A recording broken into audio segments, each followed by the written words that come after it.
After 10 years of hustling with Olivia, we finally made it from a crappy apartment to a luxury condo.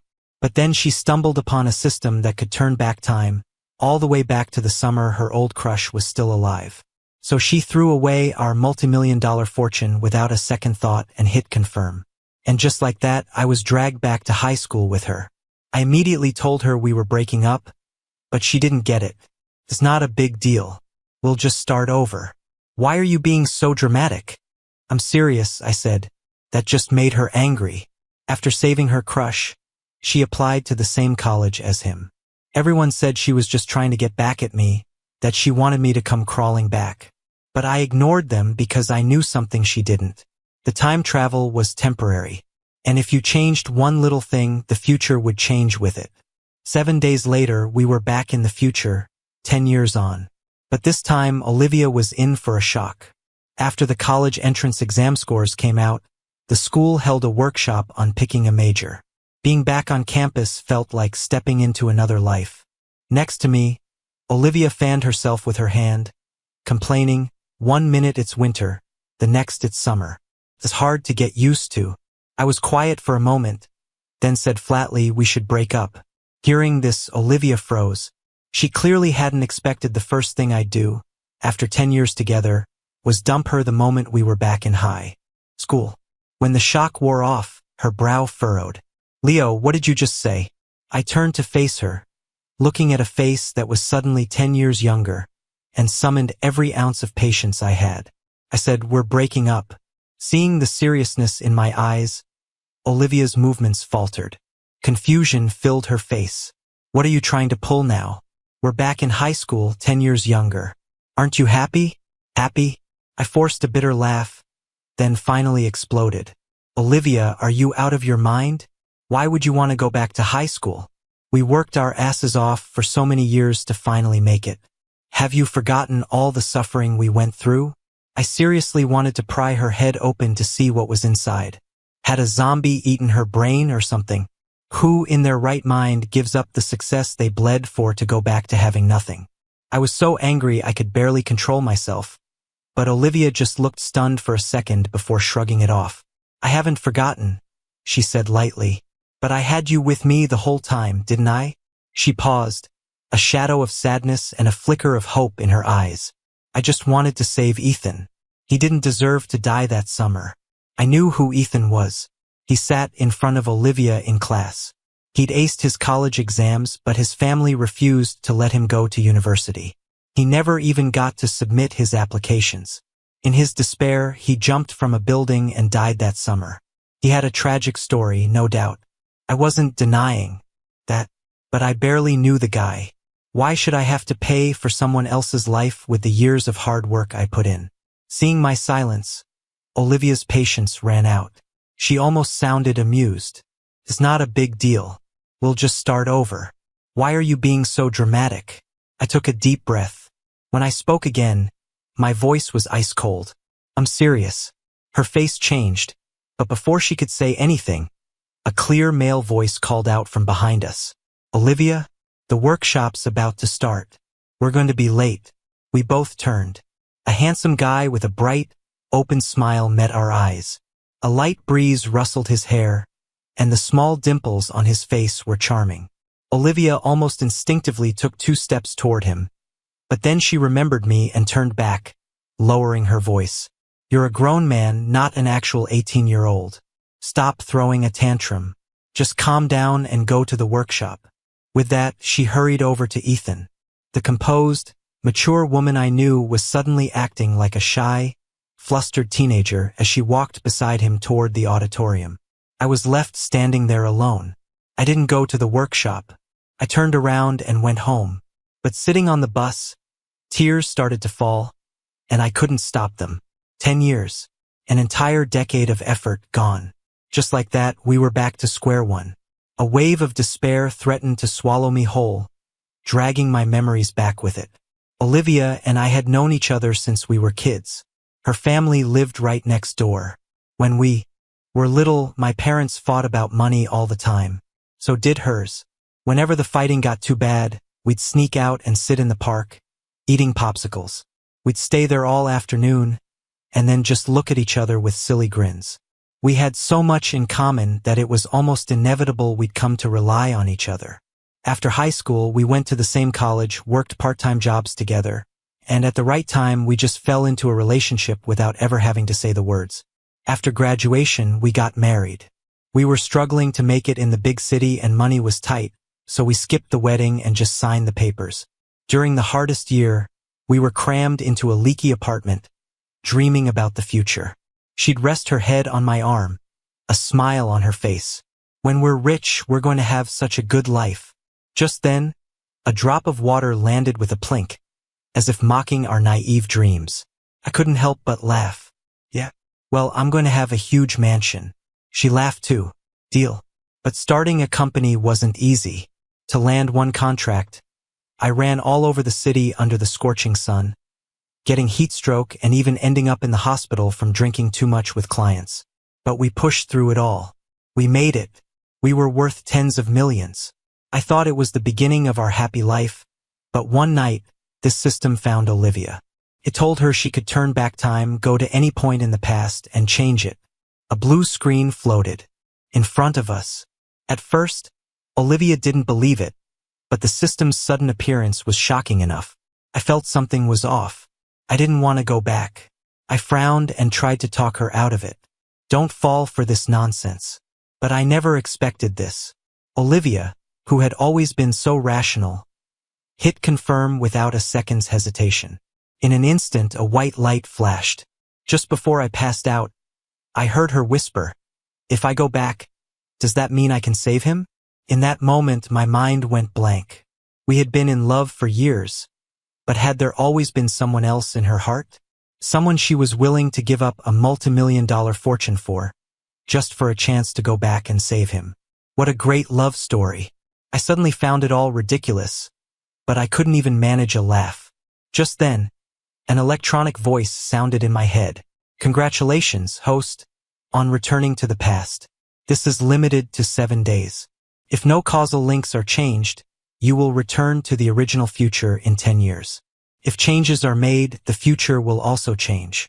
Note: when time travel involves more than two people, only one will retain their memories, chosen at random by the system. I froze. So I could go back? I turned around and headed back to the school. It was a 10-year relationship, after all. You can't just let go of that in an instant. When I found Olivia, she was just coming out of the workshop, a faint smile on her lips as she chatted with Ethan. When she saw me, her gaze faltered. She was probably still mad about me yelling at her earlier. She turned her head away, pretending not to see me, and just said, "Let's go fill out our college applications." The us in that sentence meant her and Ethan. Ethan scratched his head, a little embarrassed. "Is it okay for me to go to your house?" Olivia smiled casually. "What's not okay about it? My parents aren't home." "Well, okay then." "Olivia." I said her name. Olivia stopped. I glanced at the still-living Ethan and felt a strange pang of guilt. But Ethan didn't notice my expression. He looked at Olivia and asked quietly, "Is he a friend of yours?" We weren't in the same class. I only knew him by sight. At his question, Olivia glanced at me and said coolly, "Yeah, we're neighbors." Neighbors. I was stunned.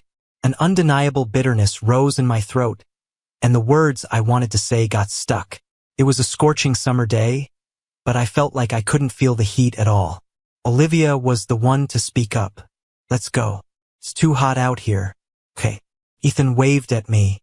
"See you later, then." Olivia didn't look back. She thoughtfully called a cab for him.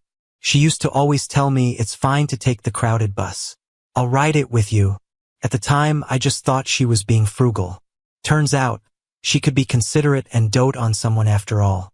The system's words echoed in my head, but I didn't chase after them. I went home alone. There were 3 days left until the college application deadline. In my original timeline, to avoid a long-distance relationship, I applied to a local university with Olivia. But later, after my career took off and I traveled to so many places, I secretly regretted not going to a better school. Now that I had a do-over, I could choose a new path for myself. With that thought, my anger finally started to subside. For the next 3 days, I didn't leave the house. Not until the day the application deadline closed. My best friend, Jake, asked me to hang out. I hadn't seen his younger self in a long time, so I gladly accepted. We went to see the biggest blockbuster of the year. But unexpectedly, we ran into Olivia at the movie theater. Olivia was holding 2 tickets. Our eyes met suddenly. She froze for a second, a flash of panic in her eyes, but she quickly composed herself and walked toward me. Don't get the wrong idea. Ethan's never seen a movie in a theater before, so I just wanted to bring him. I nodded calmly. Okay. My detached attitude seemed to annoy her. She stared at me for a couple of seconds, then lowered her voice, a new edge to it. Still mad? We have all our experience from the last life. We can get successful again even faster, right? Why are you making such a big deal out of this? It wasn't just about that. I looked up and said quietly, what if I told you that if you don't change anything, we can go straight back? Then we would still be husband and wife. I said it seriously, but Olivia dismissed it. Don't be ridiculous. We're already back. Besides, could you really stand by and let someone die? I never realized you were so cold-blooded. She had a point. I nodded. Okay then, do whatever you want. Fine, you make your changes, I'll make mine. We'll see what things look like in 7 days when we're back in the future. It was just a moment, not really a hardship. But Olivia's face turned cold. Do you have to talk to me like that? I was about to argue when Ethan came back from the restroom. The second Olivia saw him, she turned and walked toward him without a backward glance. Jake came back with the popcorn and saw their retreating figures from a distance. He looked surprised. Isn't Olivia your girlfriend? Why is she with Ethan? She's not anymore. Not now and not in the future, I said, looking down. The moment the words left my mouth, the person walking ahead of us froze. But she didn't turn around. I didn't care. I settled in with Jake to enjoy the movie I had missed out on all those years ago. As the movie neared its end, I suddenly remembered that Jake, because of his bad grades, had skipped college and gone straight to work. In the end, his business failed, he was saddled with massive debt. His wife cheated on him, and he developed severe depression. Right before he killed himself, he gave me a call. On the other end of the line, he gave a bitter laugh, sounding confused. Leo, is a degree really that important? I was busy with work and answered without thinking. It helps. He didn't seem to mind my curt reply. After a pause, he continued, I wish I had retaken the year and tried for college. I sensed something was wrong. But by the time I dropped everything and rushed back to our hometown to find him, people told me he was already dead. He was only 27. Thinking of this, I couldn't help but glance at the vibrant, youthful Jake beside me. The teenager had a neat, short haircut and was staring intently at the movie screen. Even failing his exams hadn't cast much of a shadow over him. The light from the screen reflected in his eyes, bright and full of life.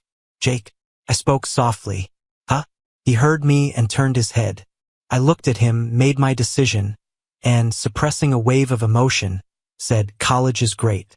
Have you thought about studying for another year to retake the exams? We could still be together then. I remembered it clearly. He had a real talent for design. He shouldn't be trapped in this small town. Jake paused, then scratched his head. But I'm not really cut out for studying, no problem. I'll tutor you online. I pulled out my old corporate playbook, laying out a detailed plan for his future and selling him on the dream. His eyes, full of a clear, earnest trust, lit up.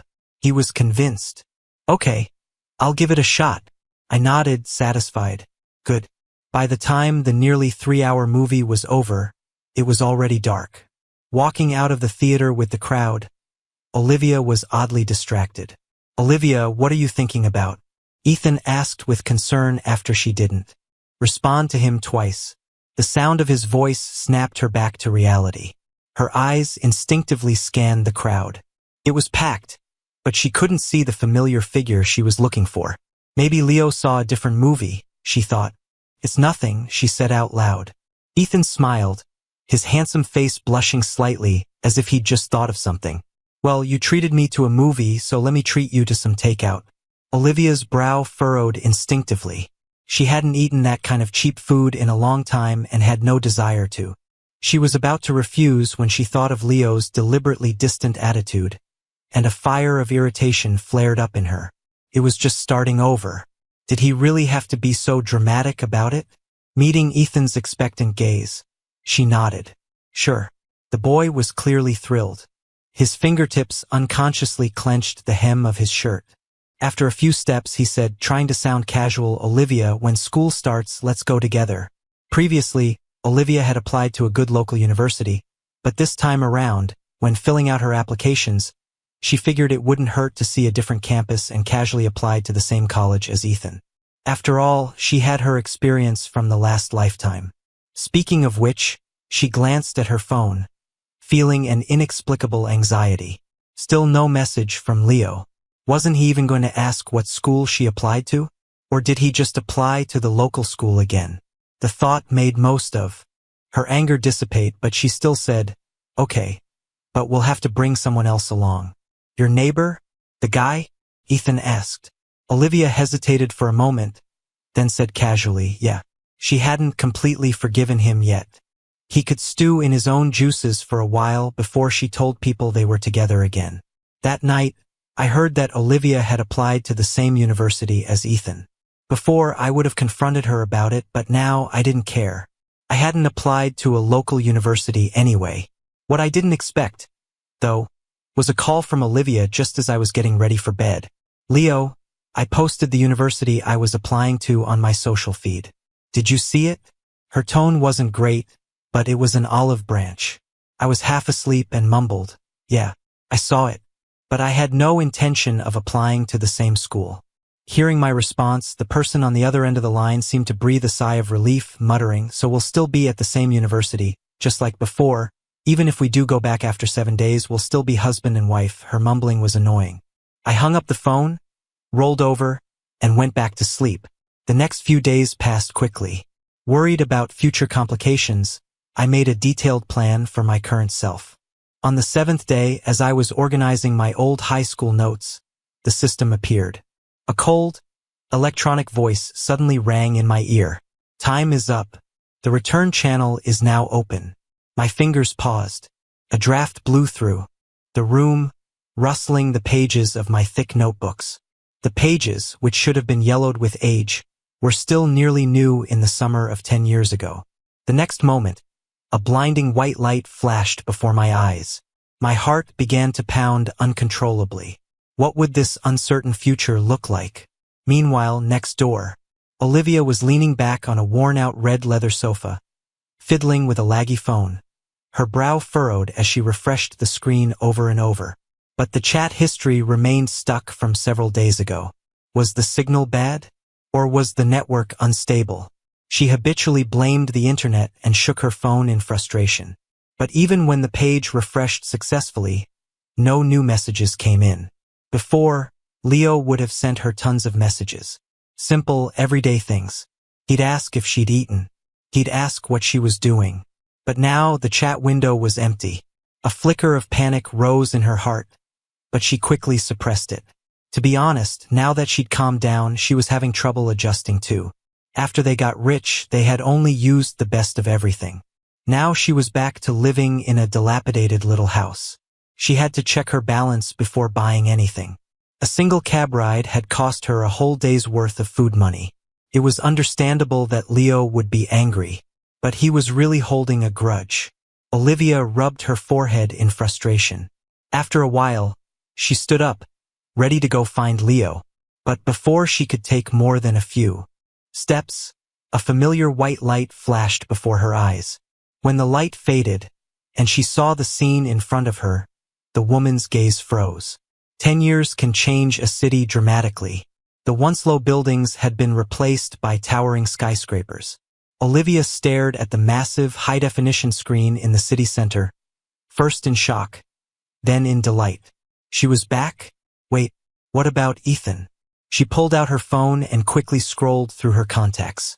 Soon, she found a familiar name. She clicked on Ethan's social media feed. There were recent photos of him, wearing a cool leather jacket and riding a motorcycle. Compared to his shy, 10 years younger self, Ethan looked much more mature. She had really changed the past. But soon, Olivia realized something was wrong. Why wasn't her phone the latest model? And her clothes, she looked down, they weren't designer brands. A strange feeling spread from the bottom of her heart. She pushed down her unease and hailed a cab straight to the mansion where she used to live. Someone was home. Olivia's heart settled a little. Of course, this was still right. As long as she found Leo, everything would get back on track. She knocked on the door. Took a while for someone to answer. It was winter and the southern climate was damp and cold. A gust of wind cut through her, chilling her to the bone. Olivia shivered, calling out impatiently, "Leo, are you?" Her words died in her throat. A middle-aged woman had opened the door and was looking at her with confusion. "Who are you looking for?" Olivia's pupils contracted, and her throat felt tight. How could this be? After being escorted out of the villa by security, whom the woman had called, Olivia stood dazed on the asphalt road, completely stunned. How was this possible?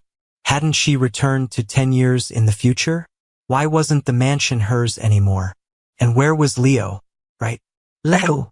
She fumbled for her phone, her frozen fingers scrolling frantically through her contacts, desperate to find his name.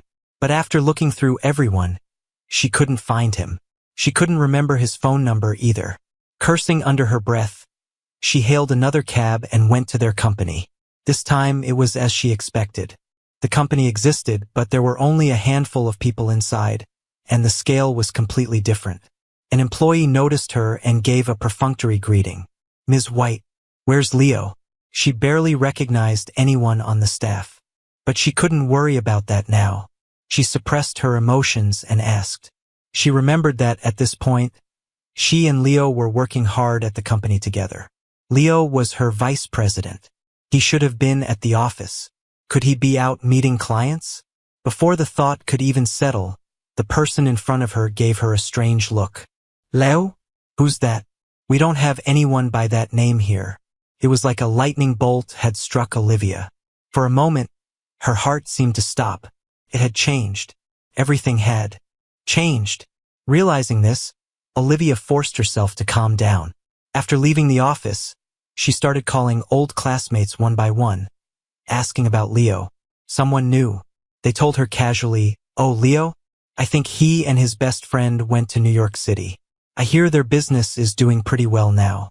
Olivia's fingers tightened around her phone until her knuckles turned white. She suddenly remembered what Leo had told her. If she didn't change anything, they could go back to their old future. But she had changed things. Was this the butterfly effect? But they had been together for over 10 years. Those memories of a decade of love couldn't be fake. How could he really just leave her? Swallowing hard, she fought down the intense unease in her heart. After hanging up, she started frantically scrolling through her phone. The university she had graduated from was the one she'd chosen with Ethan. She had a company, but there were only a few people in the group chat. She had no idea what her life had been like for the past 10 years. Why hadn't she become the CEO of a publicly traded company like in her previous life? She should have had more experience. She had to go ask Leo. When the front desk buzzed up to tell me someone claiming to be my girlfriend was here to see me, I was having lunch with Jake. Hearing this, Jake froze, his eyes wide. "Bro, when did you get a girlfriend behind my back?" I was just as confused. "I don't have one." "Really?" Jake clearly didn't believe me. He put down his chopsticks and started grilling me. "Is it the cat-eyed girl?" He was talking about the college student next door, who had these incredibly clear, cat-like eyes. I shook my head. "Then is it the Chanel lady?" A rich heiress who was pursuing me loved sending me Chanel gifts. I shook my head again. "Then who?" He rattled off a whole list of names, and my face darkened. I was busy as hell. I barely knew most of those people. Seeing me deny everything, Jake grinned, stood up, and abandoned his lunch. "Well, I've got to see who's trying to claim our CEO." I was curious too, so I told the front desk to let her up. Soon, a beautiful young woman was standing before us. I recognized her in an instant. It was my childhood friend, Olivia. Seeing me, she was clearly agitated. She strode over and grabbed my shoulders. "Leo, what the hell is going on? What happened to our home?" I had no idea what she was talking about. Beside me, Jake squinted. Then recognition dawned. Well, look who it is. If it isn't the childhood sweetheart from 100 years ago. Olivia ignored Jake's sarcastic remark, her bloodshot eyes fixed on me. I pushed her hands off and took a step back, frowning. Olivia, what are you talking about? We broke up 10 years ago. The moment the words left my mouth, the color drained from her face. Meeting my unfamiliar gaze, Olivia's eyes trembled violently, and her lips quivered as she repeated, broke up 10 years ago? I didn't say anything, but Jake piped up, hey, weren't you getting pretty close with Ethan back then? What, you two didn't end up together? I listened calmly, showing no reaction. Hearing this, Olivia seemed to snap back to reality. Her expression relaxed, and she explained, are you still holding a grudge? It was only for 7 days. There was nothing between me and Ethan. A grudge? 7 days? I couldn't understand why Olivia would show up after 10 years and start spouting a bunch of nonsense. But I had heard from a classmate that, after graduating from college, Olivia had gone to LA to start a business. But it hadn't gone well. She wasn't professional enough, and few companies were willing to work with her. An ex-girlfriend showing up out of the blue. Was she here to borrow money? My expression grew complicated. Just say it. How much do you need to borrow? I cut off her rambling. Caught off guard, Olivia stared at me. What? I was getting exasperated. Olivia, for old time's sake, I can help you out once. But you need to understand, we have nothing to do with each other anymore. Don't come to me for money again. That was probably a little harsh. The woman bristled. Leo, how long are you going to keep up this act? We're married. Before she could finish, a sweet, clear voice interrupted. Sorry to interrupt. Everyone turned. A tall, young college student stood in the doorway. With her broad shoulders and narrow waist, she looked vibrant and beautiful even in a simple t-shirt and pants. Her cat-like eyes were clear and bright. What was Lily doing here? I was taken aback. Ever since I started working, if I didn't eat with Jake, I'd often forget to eat at all, leaving my stomach in knots. But after I met Lily, who lived next door, she started bringing me snacks and food. We got to know each other over time. Seeing the office full of people, Lily wasn't awkward at all. She walked in calmly with a container and said naturally, I brought you some fruit. It's not good for you to never eat any. What time do you get off work today? I bought pork ribs. I can make you sweet and sour ribs. My face felt hot, but I couldn't just brush her off. I mumbled around 6, I guess. Jake was grinning, trying to hide his laughter. Olivia just stared, and it took her a long moment to process what was happening. You cheated on me? She asked in disbelief. The room fell into a dead silence. Even with the thick skin I'd developed over the years, Olivia's question floored me. Was she crazy? What the hell? If I could, I'd go back a few minutes and tell the front desk to throw her out. Lily's brow furrowed slightly, her gaze sizing Olivia up with a critical eye. Jake was stunned for a few seconds, then looked at Olivia like she was insane. Olivia, you and Leo broke up over a decade ago. How is that cheating? Are you dreaming? Olivia glared at Jake. We were married. I even know where all the moles on his body are. Her voice was loud enough for the employees passing by in the hall to start peeking in. My expression froze. A strange pang of sadness welled up inside me, but it was immediately replaced by cold indifference. Olivia, I don't know what kind of game you're playing, but we really did break up a long time ago, and I would never have married you. If you don't believe me, check your own marriage records. Fine, I will. Olivia pulled out her phone. Time ticked by. Her face went from flushed to pale. In the end, she kept refreshing the screen over and over, muttering, It's impossible, it has to be here. I remember we got our license right after we graduated college. We didn't have a wedding then. I had a reasonable suspicion that her business failing had driven her insane. So I decisively called security to have her removed. But it would take a few minutes for them to arrive. Olivia suddenly turned back to me, her eyes red-rimmed. You really forgot everything? What was I supposed to have forgotten? My patience was gone. I haven't forgotten anything. Just as she was about to walk toward me, A tall figure stepped in front of me and slapped her across the face without hesitation. Olivia stumbled and fell to the ground, caught completely off guard. Lily didn't look back. She just shielded me, her voice tense. Be careful. This person might have mental problems. She had a point. I remembered everything perfectly. After high school, I got into my dream university out of state and studied management. During college, I tutored Jake whenever I had free time. In 1 year, I helped him raise his score from the 400s to over 600. He became my underclassman. The year we graduated, I applied for a startup grant, and Jake and I launched a clothing company together. Jake had a real talent for design, so he was in charge of the clothes while I handled marketing. From just a few orders at the beginning, we eventually built our own brand. We grew the business step by step. Sometimes, looking back, Jake would get sentimental. If you hadn't insisted I go to college back then, I'd probably be married with kids back in our hometown right now. I had forgotten why I was so insistent about it, but hearing him say that, I would just smile and reply, the future will be even better. Yeah.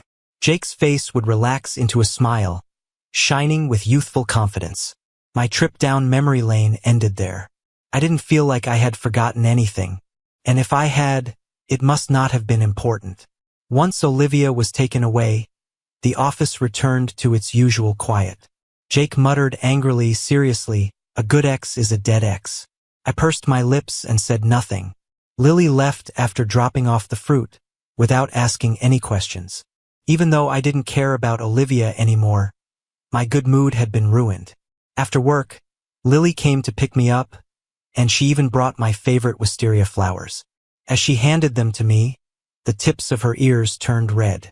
Seeing this, Jake gave me a knowing wink and whispered, your neighbor girl looks all cool and distant, but she's actually really thoughtful. Couldn't help but smile. All right, I'm heading out. Bye. Jake waved. Lily started the car, and the figures outside the window began to recede. I saw Jake's reflection in the rearview mirror as he turned and went back into the office, and I let out a small sigh. He had zero interest in getting married. He was even more of a workaholic than I was. But that was a good thing. What else do you want to eat tonight? A voice suddenly asked beside me. I turned my head. We were at a red light, and Lily was looking at me. I thought she would ask about Olivia, but I didn't expect her to ask about dinner. Anything's fine, I said casually. Okay, how about stir-fried tomatoes and eggs, sweet and sour pork ribs and loofah soup? MHM. The light turned green. Lily turned her head back and focused on driving. I stared at her profile, my mouth opening and closing, but in the end, I said nothing. Honestly, I hadn't planned on getting too involved with Lily. My parents' failed marriage had left me with a deep distrust of the institution.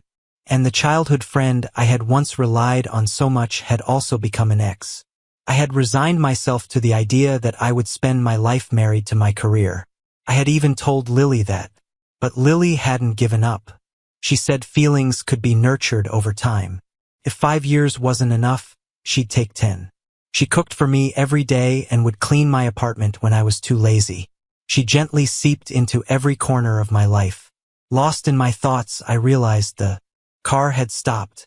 We're home. Hearing her voice, I snapped out of it and followed her into the elevator. While she was making dinner, my phone buzzed with a friend request. It was Olivia. I hit decline, but she was persistent, sending request after request. Finally, annoyed, I accepted. Her status immediately changed to typing, Leo, there was really nothing between me and Ethan. That again. As if I cared. I replied, what does that have to do with me? Then I blocked her. About half an hour later, Lily's dinner was ready. The aroma wafted out, and I lost interest in my phone. I went to the kitchen and leaned against the doorframe, watching the tall girl in an apron. I smiled and teased, you've got a real wifey vibe going on. Doi. Lily turned around. Beneath her dark hair, her eyes were bright, like a kitten that had just been praised by its owner. I had the sudden urge to pat her head. As if sensing my thought, she tilted her head up slightly, a smile in her eyes. My heart skipped a beat. I reached out and ruffled her hair. Her hair was so soft and felt nice to the touch. Satisfied, I couldn't help but smile as I helped her carry the dishes. Let's eat. Okay. After dinner, I curled up on the sofa to watch TV, not really paying attention, just flipping through channels. It was my way of relaxing. Lily came out after washing the dishes and sat down naturally beside me. I waited for a moment, but when she didn't say anything, I asked on an impulse, "Aren't you curious about that woman from today?" Even though what Olivia said was nonsense, she had been so adamant, as if we really had been married and had a history. The person beside me thought for a moment. "I don't know her, but I trust you. Of course, if you want to tell me, I'm willing to listen." I turned my head to look at her and met her serious gaze. After a moment, I chuckled. "I've never been married. That was my childhood friend. We broke up 10 years ago." Okay. Just a single word, but it was filled with trust. I was speechless for a moment. What was I going to do? She was actually pretty great. The kind of great that made you want to tease her. And I did tease her. On the sofa, I pinned Lily beneath me, staring straight into her eyes before lightly biting her lip. I was 28 after all, not some kid. I felt a little awkward, but I was used to being in charge and always wanted to be on top. Her breath hitched, her cheeks flushed, and when she spoke again, her voice was soft. "I want a title. We'll see how you perform." She was only a senior in college, 22, young and beautiful. Soon, she responded with enthusiasm. Our lips and tongues tangled. A glistening thread of saliva connected us. Eventually, I regained control. She was beneath me, her eyes shimmering, but she was firmly in my grasp, with no escape, until we both reached the peak. Lily and I officially started dating. A year later, we got our marriage license. I hadn't wanted a big wedding, but she insisted. For weeks, Lily bustled around, finalizing every detail, even hiring a designer to create her wedding dress. I was exasperated, but it was impossible not to be moved. Jake was my best man. He grinned and said, "Wishing you a lifetime of happiness." I smiled and accepted his blessing, then threw the bouquet to him. Not because I wanted him to get married soon. There are a million roses in the world. I just hoped he would always be himself, as free as the wind, and as passionate as fire. Olivia's story, the message Olivia sent, was met with a red exclamation mark. She stared blankly at the screen, sitting in her rented apartment, lost in thought. Her phone buzzed again. She quickly looked down. It was from Ethan. "Olivia, wanna hang out?" Olivia stared at the message, her memory still stuck in that summer 10 years ago. She had long since sensed that Ethan had a crush on her. To be honest, she wasn't completely indifferent. Before going back in time, she had even thought that if she could do it all over again, she would have dated Ethan. The unattainable first love of her youth had become a lingering regret after she became successful. So when she really did go back, she had a selfish desire to be good to Ethan. But when it came to marriage, she still wanted Leo. She and Leo had grown up together. They were the people each other trusted and relied on the most. Moreover, they had been through so much together. She believed Leo would never leave her. Back then, they were crammed into a tiny apartment with no wedding and no rings. Nothing. Just a leaky roof. But Leo would let her rest her head on his arm and dream about the future with him. But she never expected it.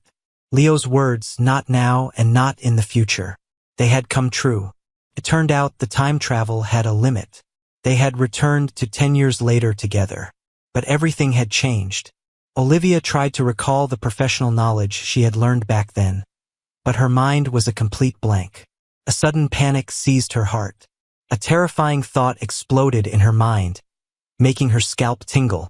They had indeed gone back to that time, but it wasn't a rebirth. They had returned as their 10 years older selves to make different decisions for their 10 years younger selves. Her younger self didn't have any so-called experience of success, but her life had been altered by the new decisions. Even if she had started a company just like before, it would have been difficult to succeed. As for her supposed experience, the reason she had reached the peak of success wasn't just her own efforts. It was also Leo's decade of unwavering support, giving her hope the countless times she wanted to give up. Realizing this, she suddenly buried her head in her hands and began to sob painfully. If she could, She wished she could go back to the moment Leo warned her not to trust the system. She would never have chosen to agree.